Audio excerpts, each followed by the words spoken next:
Welcome to the EQ Video Tip. I'm your host, Eric Forsetter. As always, thank you for watching another edition of this week's EQ Video Tip. Before we jump in, as always, let's review the goals of EQ Video Tip.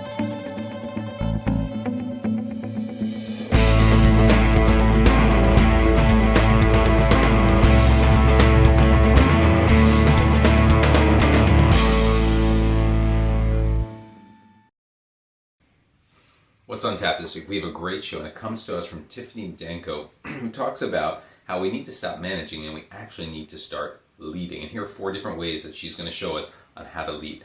Many people say to me, hey, I'm managing, so I'm leading, right? The answer, resounding no. Actually, being a manager is just a title appointed job title that you have that allows you to legitimately put people in the right place at the right time. It doesn't mean necessarily that you're a leader. Leaders don't necessarily have to have formal authority. They can be found at all levels of the organization, whether they're an intern or someone just starting their career, all the way up through the CEO.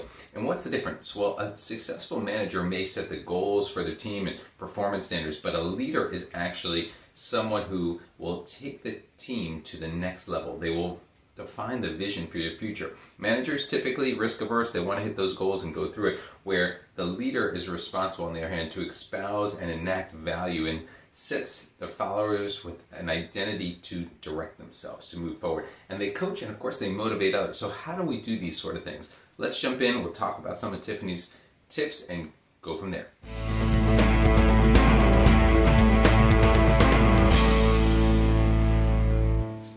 Tip number 1, recognize and accept the situation, then of course act on it. And what does that mean? It means not being a micromanager. It allows you to lead through the challenges that are out there, whether it's, hey, now we're going from remote to hybrid to in place in the office. Be mindful of what your team needs from you and what the marching orders might be, and then allowing yourself to help guide the team as opposed to manage every little task that they're doing. Let them deliver the results, and once they deliver those results, help them to get to and achieve their next goal. And of course, adapt to the new requirements that are constantly changing, because the one constant is change out there. So remember to recognize, accept the situation, figure out how to adapt to it, and then of course, act upon it as well.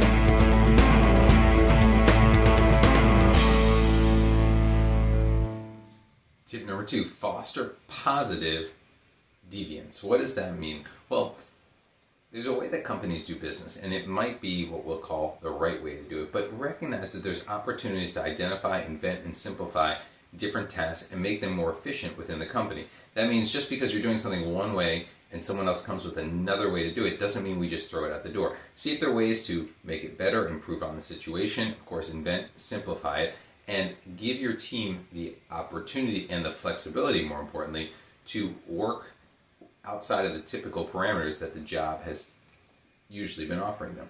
When you do that, you'll foster a positive environment and more change for the better.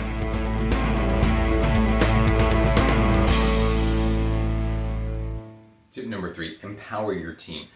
Typically as managers, we want to make sure we're watching everything and we want to take responsibility for anything that goes right, or more importantly, what goes wrong. But at the same time, if we empower the team to take control of their tasks, to break away from any micromanaging that we might have within our bones, and delegate, it gives the opportunity for everyone to be empowered. And when they're empowered, it's their responsibility if things go right or if things go wrong. They can come to you for help, but it gives them more opportunity to feel part of the team and to see that you're actually leading them as opposed to managing them to a certain task. In doing so, you'll promote a team that is more autonomous and has direction and creativity on their own as well.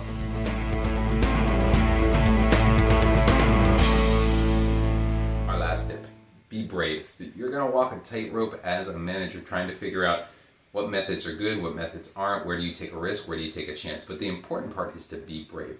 Make those calculated risks, execute on things, and don't be afraid to ask, why do we do something a certain way? It's okay to go against conventional wisdom. Be brave, take a risk. Risk takers, at the end of the day, yes, they'll make mistakes, but they'll end up with more successes. And sure, you're going to have some failures, but you'll learn from them. And the only way to learn is to be brave, take risks, and make things happen.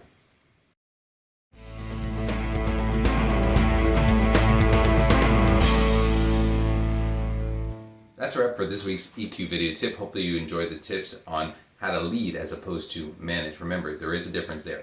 Take these tips, take a look at them, decide which ones are for you, and of course implement them into your everyday work.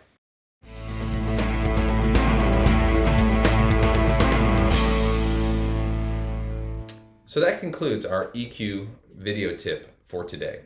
Try incorporating some of these tips into your daily routine. But remember, use what works best for you and personalize it for yourself.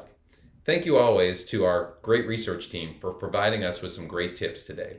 As always on EQ Video Tip, we want to end with gratitude. So thank you for watching. We really appreciate it. Here are some resources that you can use if you want more information on EQ going forward. Thank you again, and we look forward to seeing you in the next episode. Thank you.